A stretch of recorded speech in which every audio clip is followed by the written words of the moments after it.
This afternoon, the opposition felt it necessary to demonstrate our absolute disgust in the manner in which the proceedings of the House of Representatives are being conducted by the current Speaker. This arose out of a statement by Minister at the beginning of the proceedings, a statement which was delivered by Minister Matthew Samuda, and it was a statement to apprise the nation of the impending tropical storm Melissa and seeking to suggest the need for readiness on the part of the people of Jamaica and giving the people of Jamaica an update as to what the government intends to do to make the country ready for this storm and the aftermath of the storm. Having made that statement, which touched and concerned not only issues relating to the climate and climate change, but also,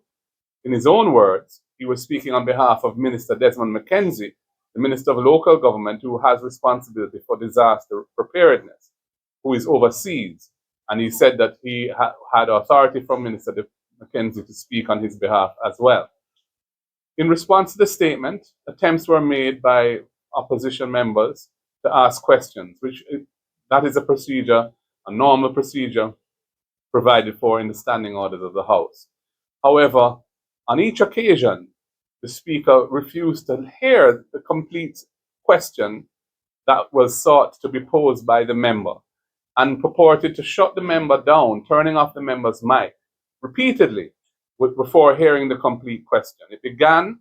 with the question being posed by the Member of Parliament for St. Mary South East, who, on having made several attempts to ask his question, was refused the opportunity to complete the question. Up to now, I'm not sure what that question sought to ask.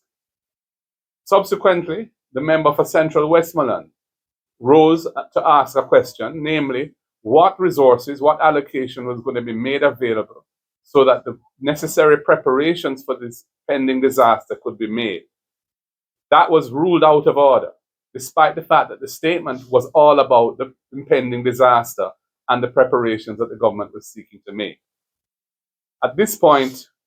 and this was a very confused and lengthy set of proceedings,